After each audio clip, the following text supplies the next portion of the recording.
guys, good afternoon. Back to my video. Naka-video 1 na ako kanina. For today, ngayon naman ang video to ko. So, andito ako sa Vista Mall.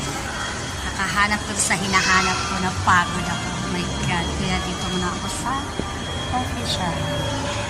Kape lang po ang nagpapalakas ng buhay ko. Ayan.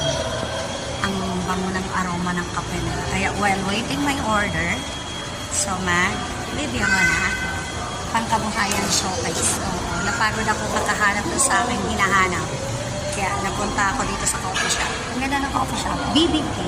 Meron po kasi silang bibingka din. Bibingkang pinalike. Joke.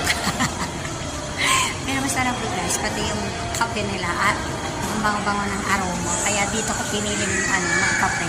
Meron namang dito.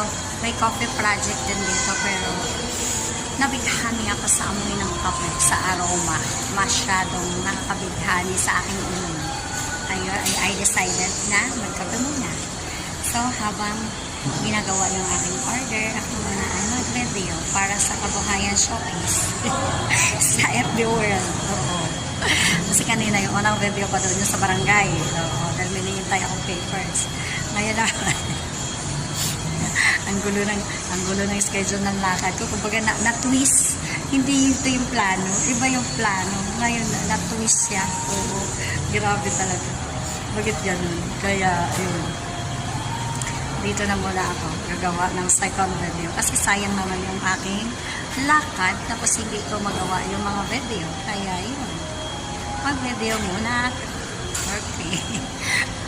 Para kompleto ang aking punta rito. Nandito naman lang din ako.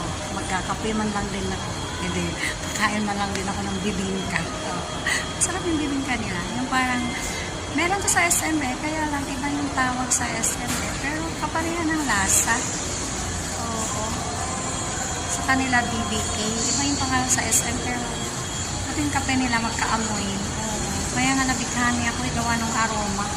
Yung amoy ng kape. Kasi kung coffee lover ka talaga, alam mo amoy pa lang, alam mo na ang sarap sa amoy pa lang. Kaya yun, dito agad ako nabighani at dito ako bigla ko naalala, wala pa pala ako second video. Kaya mag-video muna ako. Habang ginagawa ni Miss Beautiful ang aking kape. Sabi ko mag-video muna ako habang ginagawa mo yung aking kape. Sabi niya, sige lang ma'am, go ka lang. So, ganun lang kasimple. Hinihintay ko lang itong mag 3 minutes para